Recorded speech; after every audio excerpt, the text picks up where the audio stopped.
farming and legal experts, hoping to make the city more fertile ground for community gardens. Later in the program, an urgent need for 16 host families to keep kids out of the foster care system. We talked to two experienced parents about what it takes and what they get back. But first, an urban farmer in Springfield says the city is making his plot unnecessarily complicated. Here to talk about the conflict between community gardens and city zoning, we're joined by Nathan Ballentine, founder of Overall's Farm in Springfield. Nathan, good morning. Good morning. Thanks for having me. Thank you for coming on back the program. Tyler Grant is the president of the Springfield Preservation and Revitalization Council Board. Tyler, good morning. Good morning. And Laureen has been the chair of the Duval Food Policy Council. Laureen, welcome back. Thank you. So, Laureen, Duval has agricultural roots, but it hasn't always been easy to get the city to accept certain forms of urban agriculture. Why is that? I don't think it's necessarily that the city does not want to accept certain forms of agriculture. It's just that that particular code does not exist in our books currently. It doesn't exist, meaning there's no provision currently for urban gardening. Exactly. Okay. And so that has been something that has been, an issue for Nathan, and we'll have him explain that. But you have come across this in the past because you previously worked on an issue that a lot of us were very familiar with for a time, which was being able to raise backyard chickens. It was like a huge hurdle for a lot of people for a long time, and it took a long time for the city to sort of come around and accept that. And that was an issue that you worked on. Yes. While I was with the Department of Health, that issue came up, and we were actually at the time that the Florida Department of Health in Duval County was overseeing the Duval Food Policy Council. So in that caveat, the issue came to our table, and it took a lot of community meetings. Eventually, it led to the city of Jacksonville partnering with the UF Extension Office and the Department of Health to pilot program first, collect data to ascertain what that could look like in the future. So one of the things that people ended up agreeing on that is now currently the law is that people have to apply for a certificate to be able to keep chickens, and they have to attend training to learn how to do it correctly. Yeah. Yes. And so, Nathan, the issue that you're having right now in Springfield is Overall's Farm 3, I guess is what it's known as. This is not your first endeavor. You have two previous parcels that you work, and you also help other people develop urban gardens. So what's the sticking point with this third farm? Yeah, the sticking point is that at a root level, it's the lack of good code that says, hey, this is permissible by right. We currently have a zoning situation where neither community gardens nor market gardens are permissible really in any way. But we have lots of precedent that that both of those things are permissible. So we have decades of precedent that market gardens and community gardens as a accessory use are just assumed not to exist. Honestly, is how the city approaches it. Is if there's another permissible use on the property, like a house or a business, then the city simply just ignores and pretends like the other use doesn't exist. There is also the precedent of Eartha's Farm and Market that operates under a COU. A certificate of use. A certificate of use. And explain, that is something that would allow you to create a use that maybe isn't part of the traditional zoning as it stands, but it's something. So no, that'd be the PUD. So there's, as I understand it, there's two major ways to have permission to operate a business in the city of Jacksonville. There's the certificate of use route, which is kind of business as usual. And then there's the PUD, which is like, this is very exceptional. We need to kind of carve out its own terms so that it can proceed. And so Eartha's Farm and Market on Moncrief, they started as a market garden in 2010. It took them 4 years, but they got a certificate of use. And then they operated without any other primary use on that property until 2022, I believe it was, when they built their formal, wonderful facility for culinary education and their farmers market and such. So that's awesome precedent. But then there are also, lots of other precedent of community gardens and market gardens around the city. And so in a situation where there isn't a clear-cut code permissibility, and there is a lot of precedent, then our own feeling is that we should be able to figure out, as Earthas did, a way to operate under the existing code. There are folks that think that that is not how we should proceed. Yeah, that's kind of the baseline context. Tyler, help us break that down a little bit. I mean, so a Sure. certificate of use is something that pretty much any business needs to operate. A PUD that he referenced is a planned unit development, and that requires that you go get a special zoning designation instead of whatever this property is that he has right now, which is sort of like a commercial residential type use. I think you're CCG, right? Yeah. Okay. Yeah. So there's a couple things going on at the same time. So the difference between a COU and just typical zoning is a building and/or use, which is how your COU is governed for tax purposes, as well as the way that the building inspection division of the city looks at your property. The zoning is sort of the way in which the city perceives what can and cannot happen on your property. These two things don't necessarily have to line up, though. When they conflict, the zoning is going to be pushing you towards being appropriately zoned, even though you could necessarily get a COU for something that is not zoned correctly, though you'd be constantly being fined for your zoning breach. Nathan's issue is that some of his farms exist on properties that aren't cleanly zoned correctly because it falls within the Springfield overlay, which does not currently contemplate having the type of business that Nathan runs. So, and an overlay is basically like an additional set of zoning is. rules that an area Yes. creates for itself. Yes, and there's a couple of them that exist within Jacksonville, which carves out, they're basically all the historic districts that carve out specific things that can and cannot occur. And these were driven largely by, socioeconomic reasons, policy reasons that occurred, 50, 60 years ago. So, so I mean, the analysis that the city has put forward is encourage Nathan to go for a PUD, which would be a planned unit development. It's it's a $5,000 fee. It would allow him to be an exception that pulls him out of the overlay and puts him in his own special category specifically for his business. The city, as far as like the precedent stuff is concerned, the city has taken sort of like kind of a weighing approach when if you're running a particular type of business, they will say if 51% of your business is a daycare, which is permitted in the zoning overlay, 49% of it is a food service business or a community garden or whatever, they'll tend to weigh on the side of the daycare center. And that's sort of worked out for some people.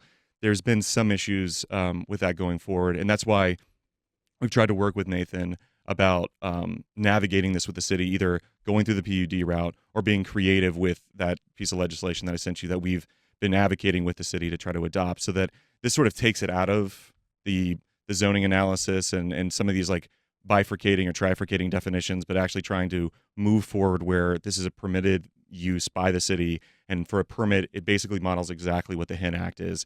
It gets it done, and the city doesn't have to have like some sort of complicated overarching zoning discussion.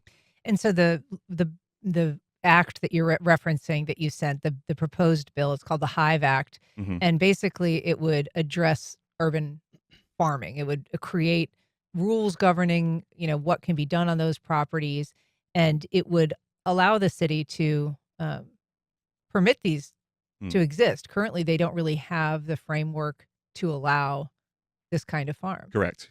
So I picked the Hive Act to be kind of cute because I do beekeeping. We've got a beekeeping company. Anybody wants any honey, I'll hook you up. But the plan is historic innovation in vegetables and edibles is what I was trying to get to. I was trying to be like Congress a little bit. But the plan would be that it would allow exactly like the HIN Act, where for a permit fee of $50, you could be exempted as an urban farm. There's rules on the size of them and how many of them can be within a certain quadrant of each other to avoid it being like, you could kind of have a sweetheart, like someone conveys you property in kind of a sweetheart fashion, and then there'd be 17 within like a square block, which obviously is not exactly what we're trying to do. Though we have had some interesting conversations at SPAR about what it would look like. There's a lot of like kind of interior quadrants within some of the blocks of Springfield, and we've explored what that would look like to basically make them all kind of like owned by the surrounding neighbors and serve as sort of like a grandfathered easement within the city block, that everybody could garden and pick within their own little quadrant, and that it would sort of be like kind of a feature of the community. But this, modeled off of the HIN Act, would allow you to have a very simple permit that goes through planning, $50, and you would be able to have a community garden by right, or a community garden or a for-profit garden by right within any overlay that currently exists in Springfield and in the city at large. If you're just joining us, we are talking about urban gardening in the city of Jacksonville and some roadblocks to it. If you have questions or comments, join our conversation. Give us a call at 904-549-2937 or email firstcoastconnect@wjct.org. You can also reach out on social media. We've got a email from a listener saying, I read about the urban farm business in Springfield. It's my understanding that a PUD is required because the project plans for more than an urban farm, but also outdoor events, space for large crowds, retail sales of products, and other activities that aren't growing produce. Multiple uses often lead to a PUD. So Nathan, that has been part of what the city has said, and we reached out to city officials. They, sent some answers, but primarily it's that, what Nathan wants goes beyond just a U-Pick farm for people who have a subscription. It is a variety of events. It's, possibly prepared food, retail sales, all of these other things that they say goes well beyond the sort of more passive U-Pick farm. Sure. So it's so funny how this narrative has changed. There's kind of been 4 steps of the narrative that has risen against us. The first is that that you're going to be noisy and sneaky and smelly and messy in the neighborhood, and so we decided to go ahead and build it because we knew that's not how we operated, and so now we have a beautiful example of urban agriculture in our community. And then there was this narrative that we were overblowing our support. And so we just continue to do what we've done is we hosted community events. And those events became iconic anchors in our community.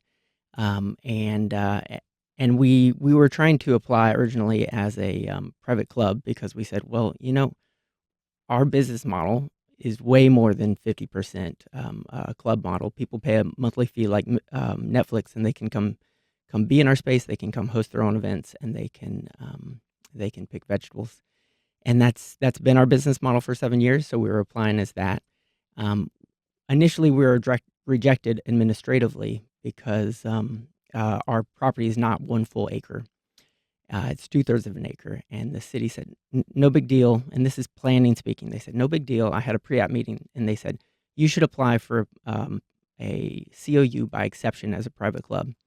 And so we were about to proceed with that, but then we started having a particular neighbor call in and complain for somewhat frivolous things. But anyhow, this narrative right now that's come up is that we are a retail-based operation is just absolutely false, and I cannot understand why that narrative is being pushed.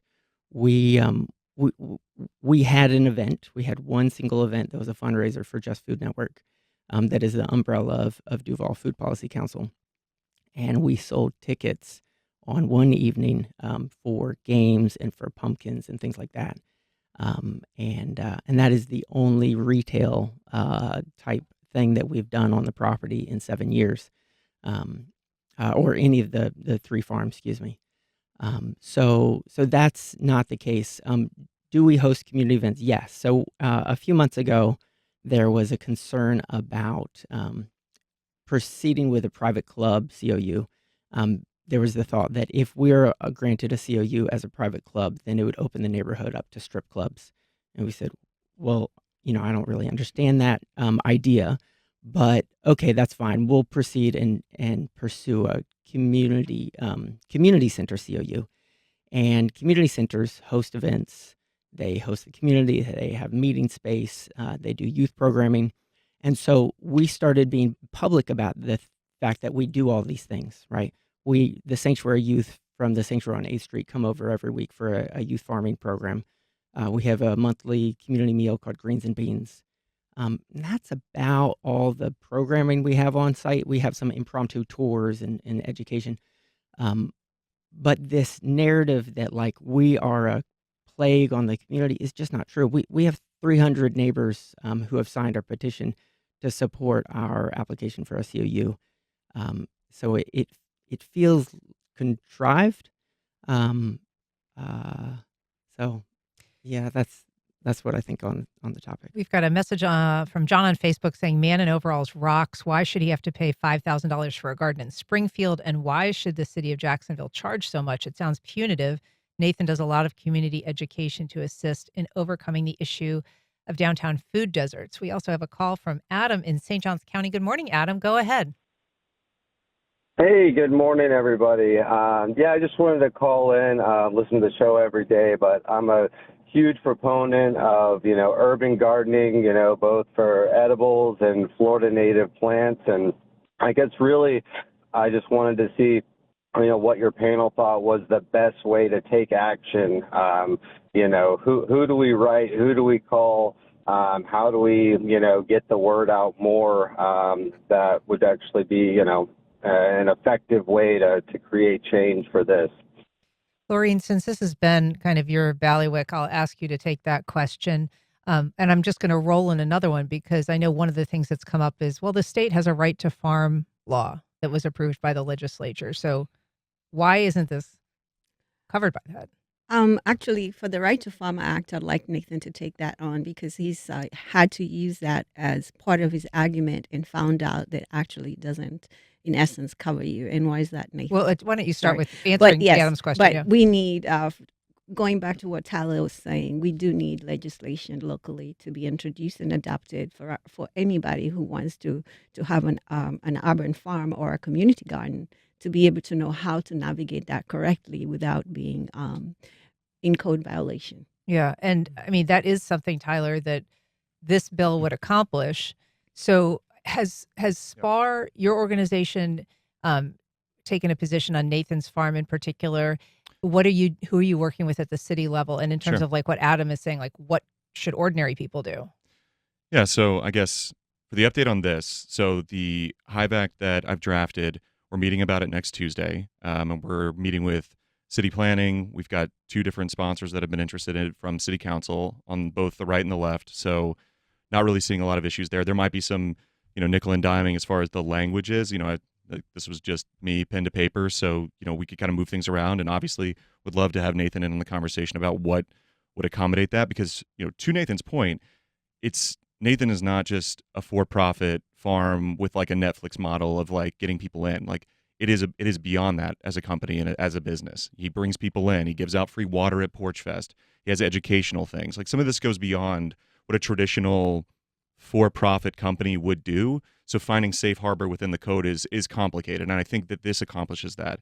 And the question about the Right to Farm Act, we explored that last year. I read it. It's a 1-page act, and basically what it protects is that if you're a bona fide farm operation, it prevents someone from moving next to the bona fide farm operation and then filing and being able to have standing for a civil suit to sue you in court, saying, it smells like methane from like cow farts, and it's like you should know that because you move next to a bona fide farm operation. So the like bona fide farm operation, the safe harbor that exists, because Nathan's farms are new, they don't necessarily qualify under the Right to Farm Act. It was our analysis. As far as SPAR taking official action, we haven't taken any official position one way or the other, because our typical procedure is that when someone submits a PUD application, we review and then provide guidance, feedback, blessing, thumbs up, thumbs down. We do it all the time. And so we don't usually do that preemptively. I think 25 years ago, we got like burned in the past from people changing what they actually put in their PUD, and then SPAR blessed it before, and it kind of looks kind of weird. But yeah, I mean, I think we've kind of put our money where our mouth is by submitting this to the city and pushing this forward. We think that the business is a valuable business for the community, and we want there to be more of them. And I think if there was like a small little micro farm on every block, and I got to walk out and I've got a small backyard, and my bees were able to go and pollinate all of Nathan's farms, and we were able to go pick our stuff and not have to drive and get in the car to the grocery store, I think our community would be a lot better off. And I think this accomplishes that. Nathan, it's my understanding, correct me if I'm wrong, though, that somebody has offered to maybe help pay or to pay the cost of a PUD application, which is this $5,000 fairly daunting amount for any small business. But you are sort of firm in your position that you don't want to go that route, even if somebody were to help you offset the cost. Yeah, it's because of the precedent. So right now we have a precedent where market gardens can operate under a COU based on the precedent of Earth's Farm and Market. And if I am to embrace this about face that planning has offered, that we should go with a PUD, then we set a new precedent that folks that follow after us would then have to also pay $5,000. And that feels like we'll just shut down the space. I know a lot of my peers, and we're, as a business, Overalls is positioned where we can absorb that cost internally. We've had offers because of our what do you want to call it, the spotlight that we enjoy in the community. Folks have offered to help cover that from multiple angles, but it's not about our $5,000. It's about the dozens of future market gardeners that would come after us, and potentially even that would be leveraged to then force community gardens to also pay for that. And I think about my peers who could not write a $5,000 check, and then I think about community gardens who, if they get a $5,000 grant as a community garden, it's a windfall. It's like it's a birth certificate, and to then suddenly have to pay $5,000 for not to get a permit, it's for the privilege of applying, right? So it's actually a $5,000 lottery ticket, and you Because may there's no or may guarantee that you'll get yeah, there's no approved. guarantee, and it requires a lobbying effort all the way to city council. And so the number of small operations that would just de facto be shut down is to me intolerable. Can I ask a question? Sure. When you say the precedent, are you meaning that they already have a COU as like a for-profit garden and the city just doesn't enforce it, or they actually, or sorry, they have a COU? I'm for sorry, that? are you talking about Eartha? I mean, yeah, I'm talking about like other example. Like, do they have a COU that's permitted, but you're saying that they're a precedent in the sense that they exist, they're operating, and the city is just not giving them, they're not hassling them. So both. So there's precedent of somebody operating under a COU, and then there's lots of and I guess it's not legal precedent because it's not in writing anywhere, Got it. right? Okay. But there's this informal policy of the city not to mess with folks that are doing a lot of these things. But if we establish a very public, we bow to the PUD, then it sets up a situation where the city can say, oh yeah, see, Overall's Farm had to do it, and even with all their support, they had to do it. And so yeah, of course you do, right? Is there a sense? I mean, we keep talking about Eartha's Farm and Market on Moncrief, and obviously that's associated with the Clara White Mission, which Mhm. is run by one of our city council members, Sure. Jacoby Pittman. So, is Mhm. there like some sense that people have that she's getting special treatment, or is it just like what's your sense of that, Nathan? My sense is that so they were approved under a category of other, or if you dig deep into the documentation, it says food pantry. And my sense is that the code is actually on the top of a fence, and it can be pushed either way, right? So like, we are a private club. Our farm is a community center. Our farm is a non-accredited trade school, right? All of these things are in our zoning, and so we can lean one way or the other. And the question is which way do we want to lean, or how do we fix the rules? So Tyler's been working on this Hive Act. The Duval Food Policy Council has been working on the Free to Garden Act for about 2 years, doing listening sessions with other urban farmers. How does the city council's Garden Act compare to what you've proposed, That's Tyler? a great idea. We have no. You don't know. You've not I have seen no it. knowledge of this until this Yeah, morning. this is Yeah. pretty recent, but Yeah. we're driving it forward pretty quickly. I was not familiar that there was actually legislation out there that's been in the process for 2 years. Is that something that you've seen, Nathan?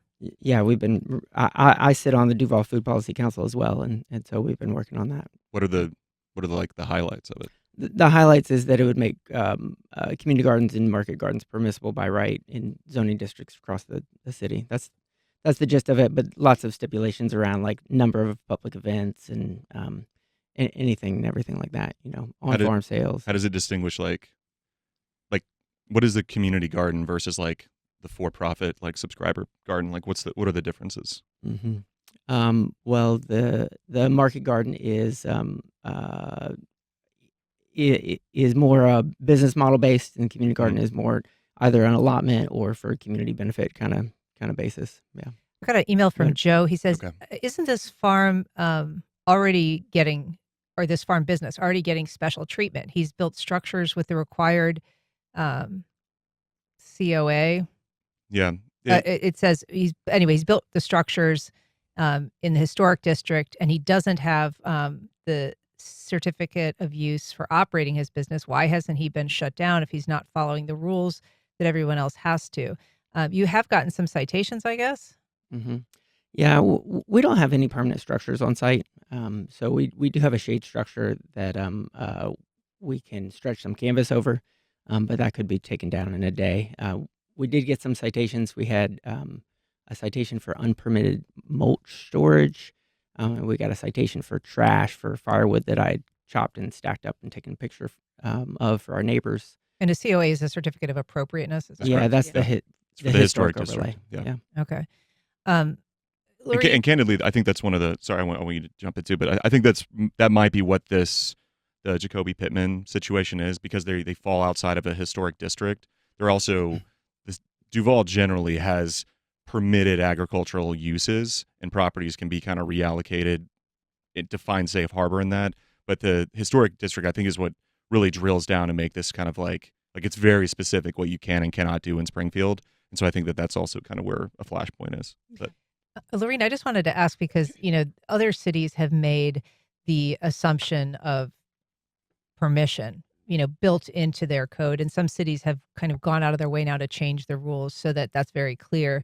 Atlanta is one of them, but also places, like Portland and Ann Arbor. I mean, there's cities all around. They offer a model that will work for Jacksonville. We've actually looked, the Duval Food Policy Council, the legislation that we were actually hoping to now meet with Tella to see where we can marry these two efforts together so we're not working against each other. We borrowed a lot of it from St. Pete's in Atlanta. Yeah. So there are sister cities around Florida that have, kind of embedded this parallel code into their zoning codes. I mean, St. Petersburg is one of them, but Miami, Gainesville, Tampa have all done that as well. Is that something that you're looking at as well, Tyler? yeah, so I modeled it largely just to make it digestible, not to belittle them, but I to make it digestible for zoning and the city itself. I copied almost exactly the structure and the way that it adopts into the code from the HIN Act. But I mean, we should definitely team up. That's the backyard chickens that Exactly. Yeah. Okay. But yeah, we should definitely team up. We could create a pretty sick acronym between the two of us. This I Trust. know, right? You know what I mean? But yeah, no, I modeled it off of that, as well as considering just generally, like talking to Nathan. I mean, it really is sort of tailor made for Nathan's type of business to work, and it especially in the historic districts. But I also wanted to make sure that we were precluding things like a fertilizer company from coming in and saying, we want to do row crops in a square block that somehow we were able to get off of, an estate sale or something like that. And we're going to test fertilizer in the middle of Springfield. So limiting the footprint is also a big part of this proposal that you have. And I guess that's in part because people want affordable housing. They look at a place like Springfield as an opportunity for infill development. That's Correct. one of the city's interests. And, but simultaneously, there's kind of this growing interest in agrihoods, and you see that more in the suburban footprint, but basically, trying to build communities around gardens. This is maybe a little bit more backing into it when you have an established historic neighborhood and you're kind of putting the community garden into it.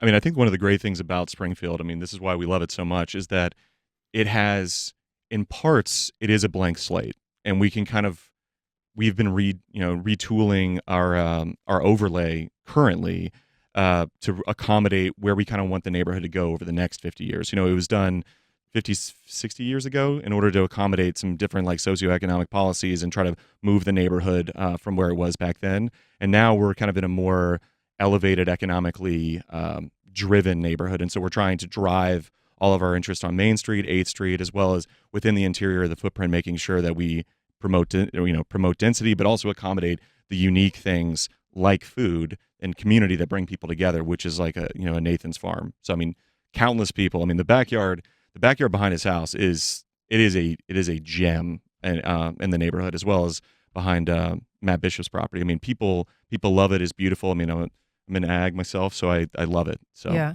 And for people who are watching our live stream, we've been showing some glorious pictures of your produce, and it really is a beautiful thing. You're not planning on changing what you're doing there. Is that right?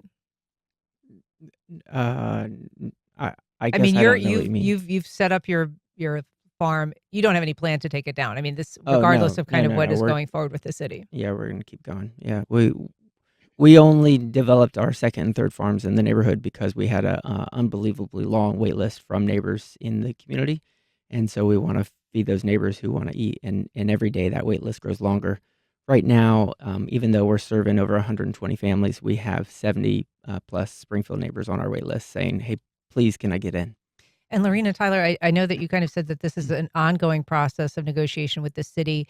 You indicated there's some bipartisan support. I mean, who all is supporting it? So I've talked to Chris Miller about it. He's on board. And I've talked to Jimmy Peluso about it, and he's on board. Both of them have seen copies of the act, and they're both perfectly happy with it, with the way it shapes. I mean, it truly is so narrowly tailored as to not, undermine the Springfield overlay. It doesn't require a zillion meetings, a ton of public comment. Like it's pretty far along, I think, and I think it's so niche and specific. I think it can streamline. I mean, we've already gone where there's going to be a meeting next week with general counsel and zoning. So I mean, that's the step before they put the final header on it, and it goes before city council or it goes before communities. We should say you are an attorney, so this is not just something you're winging. You've Yeah, got some I experience. didn't just wing it. Yeah, no, it's legalese-ish, Yeah. Well, So. Nathan Ballentine, Tyler Grant, Laureen husband, I hope it all works out. It sounds like you guys are moving in a good direction. So thanks a lot for talking Thank about you. it today. Thanks.